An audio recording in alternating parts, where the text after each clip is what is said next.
Husband stopping their wife from going to school. This is my experience. This is my story. I don't know what you will make out of this, but I just feel like sharing mine. My husband didn't want me to go back to school either. For good 2 years, he kept saying no to me. So I bought the phone without telling him. When I got the admission, I told him. When he realized I have gone too far to be stopped, he asked me to choose evening classes instead of weekend classes. Evening classes felt so much to handle.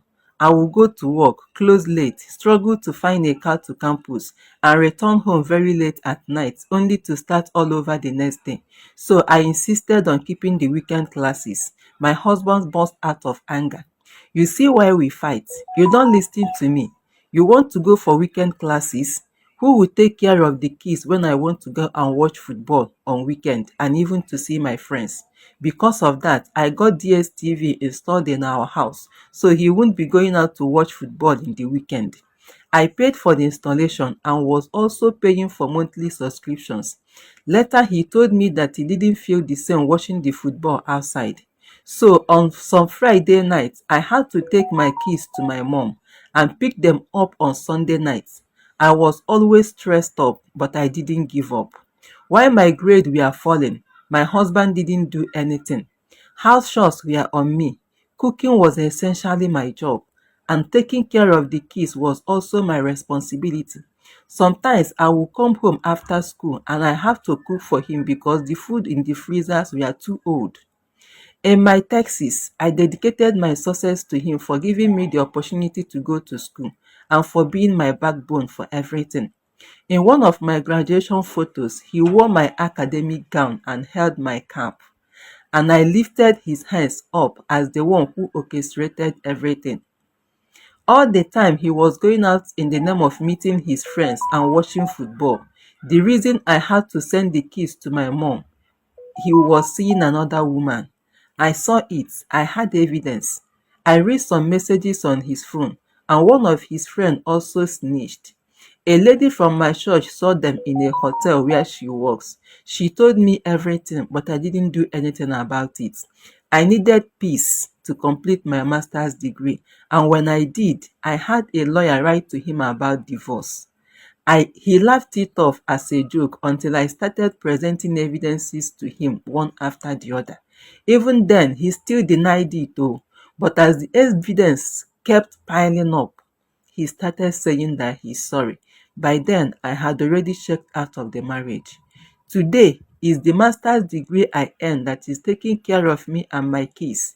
He doesn't send shy support, telling me that if I want him to take care of his kids, that I should send them to his mother.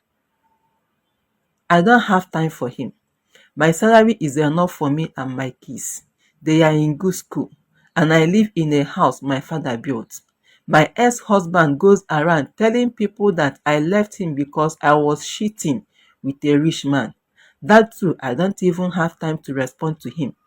So, my sister, I understand your case and my case are different, but listen, choose education because men will always choose what is good for them, sometimes without even consulting you.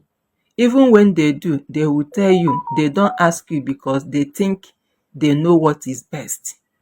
Be a woman without who, be a woman without W, and choose yourself first because at the end, na your body go hear am. Hey, it's well. My sister, congratulations for choosing yourself. Yes. You see, in this journey of marriage, I understand that sacrifice is very, very important.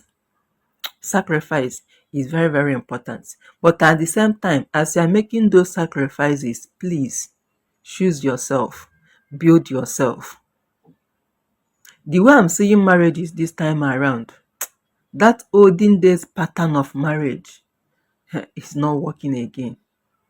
That olden days where women will be housewife, do this, do that, the husband will be providing for you and all of that is not really working now. So the best thing for you to do as a woman, best thing for you to do as a married or single woman is for you to build yourself, develop yourself, Choose yourself first because is well. Let me not complete what is on my mind, but just grab this lesson. Forget about all this. Just build yourself, develop yourself, stand yourself, make a name for yourself in case, if, just if, that is the only thing I understand in this story.